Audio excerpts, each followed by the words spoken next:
मी सौ काव्य पुष्पा मोहोळ. केटरिंग माझा केटरिंगचा व्यवसाय आणि मेसचा आहे आणि त्याचबरोबर मी कवयित्री लेखिका आहे, तर तुम्हाला माहितीच आहे. तर आज आमच्या ताटावरच्या जेवणाची ऑर्डर आहे. ऑर्डर ही सारखीच असते, पण आजचा व्हिडिओ खास केलेला आहे. मी खास व्हिडिओसाठी हे केलेलं आहे. तर हा जो आमचा आहे जिरा राईस, हे आहे आमचा आजचा जिरा राईस. असा मस्त एकदम ह्याच्यामधून जास्त तेल न वापरता. ही आहे आलू मटरची भाजी, जी कोणताही मसाला बाहेरचा न वापरता आम्ही घरगुती मसाल्यामध्ये केलेला आहे, जेणेकरून पोटामध्ये जळजळ होऊ नये आणि आपल्या तब्येतीला त्रासही होऊ नये. खास आता उन्हाळा आहे त्याच्यामुळे जास्त मसाले नाहीत घातले. ही आहे माझी खास प्रसिद्ध पुदिन्याची चटणी,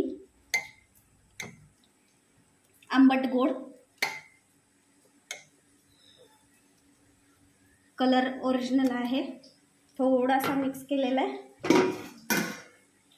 आणि हे मसाला वांग, हे पहा असा कट थोडासा ठेवलेला आहे.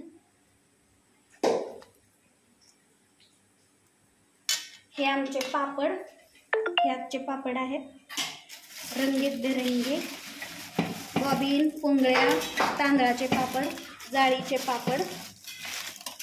जी चपाती आहे, ती आमची आम्ही दोघींमध्ये मिळून करतो. ही चपाती आमची पहा, जसं काट जाड नाही आहे, एकदम असं घरगुती टाईप लागतं, त्याच्यामुळे छान चपात्या अशा मऊसूत राहतात. तुम्ही 4 तास 5 तास जरी ठेवल्या किंवा 1 दिवस पूर्ण जरी ठेवला तरी अशा मऊ राहतात. आणि हे भजी आहेत, मेनूप्रमाणे ताट देतो आम्ही. हे असे मस्त खुसखुशीत भजी, कांदा भजी आहेत. आणि स्पेशल स्वीटमध्ये गुलाबजामुन, हे गुलाबजामुन.